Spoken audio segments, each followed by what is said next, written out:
I actually think primary schools are really good at assessment for learning, and they may not call it that, but I'm sure that's what they're doing. I mean, I think often these things come out almost like government sound bites, and people think, oh, another one, you know, inclusion, oh, another one, standards, oh, let's get on and do the next thing, let's jump on the next bandwagon. Here we've taken the view that we don't jump on bandwagons, we see if there's anything in it for the school and specifically for the children. And I think with AFL, it clearly is a very child-centred approach to learning. There is no point at all in carrying out assessments unless you're going to use them to inform the next steps in children's learning. Whitchurch First School is a three-form entry school in the London Borough of Harrow. 64% of pupils learn English as an additional language, and 13% are designated as special needs.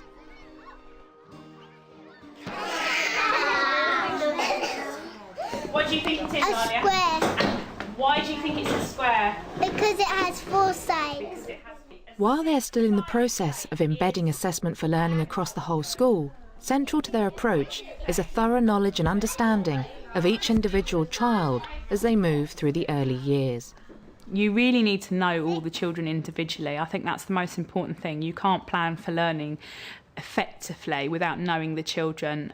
Obviously, it is very difficult to tailor for 30 children's different needs, but by knowing the extremes, you can kind of plan for that. The assessment for learning, I think, should start in the home. Bringing the parents on board with new initiatives, new things happening in the school is part of what we do. What do they think their child likes learning? What do they think their child is good at? Which we do through parent conferencing. Thumbs up if you thought it went really well. In the middle if you found it a little bit difficult, and thumbs down if you found it really hard. I've been very fortunate in that I've been able to take my class up from year 1. It's been a great benefit because I actually know the children and I use my formative assessment to inform my planning as opposed to any summative tests that the children have actually taken at the end of year. Assessment for learning today then. I want you to think, first of all, about what kind of questions you think you ask frequently in class. What sort of questions? Could you categorise the kinds of questions you ask? What if? What would happen if? What would happen if? As part of the school's ongoing commitment to developing assessment for learning, they hold regular inset training for new and existing staff. What kind of questions do you ask? Open. Oh yeah, of course we do. Would anybody give an example of an open-ended question? What happened next? What? Oh, nice. What happened next? So that's about imagination and about creating a new ending or a new next point.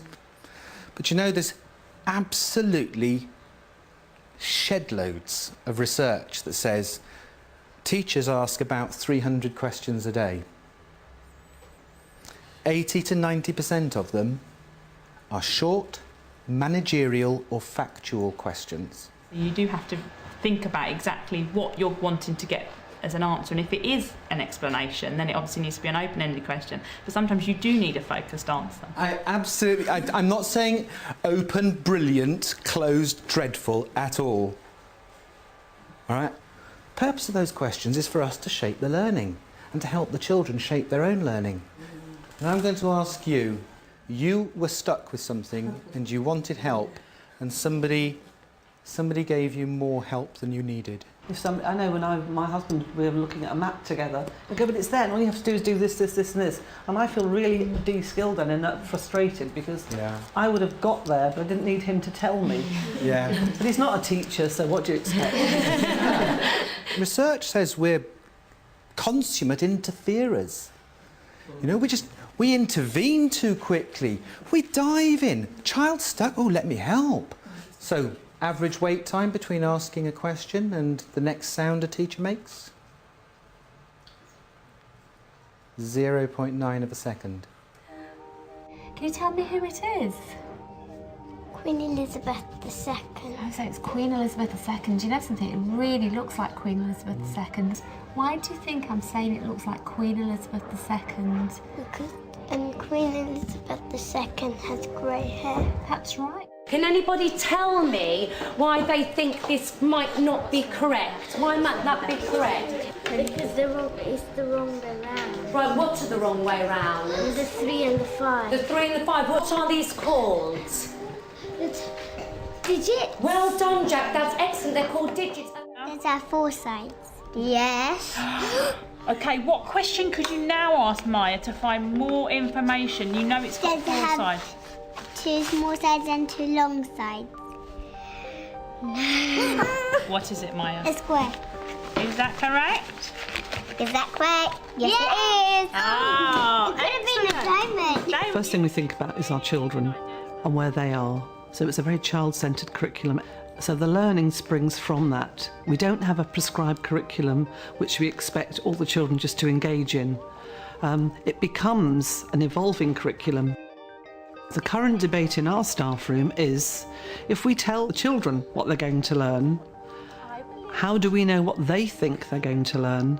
And how do we know if they've learnt the thing we think we've taught them? Right, normally I have something written up on the board. What do I normally have written up on the board for you? Jack?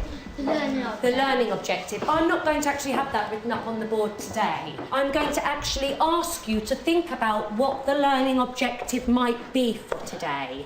So I'm not actually going In her Year 3 class, Christina Nicola is piloting a different approach to learning objectives, letting the children work out what the learning objectives might be and monitoring how successful this approach is. Put your hand up if you're ready. You think you've got what today's learning objective might be. To learn where to put our symmetries. You're sort of there, Layla. That's not bad. We were making something. What were we making, Layla? A symmetry pattern. A symmetrical pattern. So tell me again, what do you think the learning objective might be? To learn how to make a symmetrical pattern. To learn how to make a symmetrical pattern. Let's see whether Layla is correct. So our learning objective together is to understand and be able to draw a pattern. Okay, let's have a quick look. Hits, miss and maybes. Okay. Lovely smiley face. Put your hands up if that was a hit. Okay. Put your hand up if that is a maybe. And what about miss? Complete miss. Going to need a lot of help. Right, okay. Yes. I will be assessing whether they've understood the learning objective through the marking of their work, and also the hit, miss and maybe strategy that I use. The children can sort of assess themselves whether they actually feel they understand the learning objective, and then whether they feel that they understood the activity.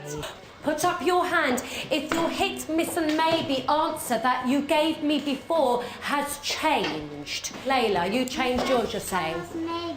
And now I'm starting to get a miss. So you're starting to get a bit of a miss. You were a maybe, now you're going for a miss. Roche? I started with maybes as well, but now I'm going for hits. Now you're going for a hit. Fantastic. Tiane?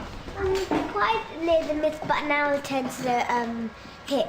To the hit, fantastic. So just a couple that are actually a little bit less sure. Right, okay. Some of the children had actually, perhaps, for want of a better word, gone backwards. So I would like to move forward with that to perhaps asking the children as to why they feel that their answer changed, what they think had happened during the activity to make them change their mind. Thanks for letting me sit in on the lesson this morning. It was really valuable, very valuable. I've recorded that the children seem very aware of their own personal targets. Yes. Before the learning objective was known, so I was really glad it wasn't up there, because if it'd been up there, they'd have all have said the same thing. That's right, yes. What would you have done if they had decided on a different learning objective? If they'd said something completely wrong, we would have talked through why. Why did they think that? Yeah. Why did they think that might be? And then I would have probably drawn their attention back to some of the things that we were looking at during the lesson, and then perhaps asked them to think about it again and go back and have you changed your mind now? Do you think the learning objective could be something different? Which is another thing, just have they changed their minds about something in the lesson to what they thought in the beginning? Do you know, sometimes I think children think they understand when they don't fully understand the concept that they're trying to understand. Yes. And towards understanding, you can sometimes go to being a maybe before you become a hit. What are you going to do about that now? There is the possibility of perhaps moving the children so that perhaps they were with a child of slightly higher ability. Yep. So We expect really, in every year, people review their plans, but within the whole school framework for assessment for learning, through the strategic plan, there is a whole aspect that's in there, which is, we're looking this year, for example, at value added, and we're very keen indeed to see what value we add into the children's learning. So how did the shape assessment activity go on? How did the children find talking about the properties of shape? They all did really well. Divya found it quite tricky asking the yes and no questions. Okay. As a role of assessment coordinator, which I've had for 5 months, it was really the opportunity to have a look to see what do we do in the school to assess the children and track them from entry. Really found that it is a mammoth task, especially when you're coming in and you're just looking at all this information and data and like what does it really all mean. So I created a system whereby there is one format for every class teacher to use, which collates all the information. They can use those assessments in a quantitative form and then see where the next steps for learning are, and then when they assess them again to see who is making progress, who isn't, and use that as assessment for learning. So we do How well do you think now you can use this information to inform the learning? Because after all, the assessment's a piece of data that's useful, Yes. but we now need to use that to plan the next Well, we're steps. moving on, and we've already put the targets into the children's literacy book. So we looked at the targets for writing, but there was a box that you could leave that if you look through their work and they had something additional to what was written down there, you could actually. It's group, but they can put their individual target on there. Yes. Do you think it will inform their learning for the year? Oh, completely, yes. Yeah. I mean, we've already talked about setting targets, and after the half term, we're going to spend some time conferencing with the children and actually going to write the targets as we speak to the children, because I think that will be more meaningful for them. Lots of children that surprised me. Some children have come back from the summer holidays and obviously having known my class before have all of a sudden learned so many new sounds, able to sound out independently. And so for me they've made a massive step, and without that piece of assessment would have already assumed that they wouldn't have made so much progress in the summer.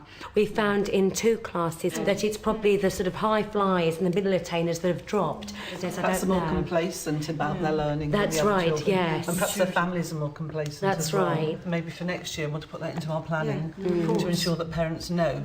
Even if we put it in within the report, if I do a letter towards the end of the summer term and say, this is what can happen unless you intervene.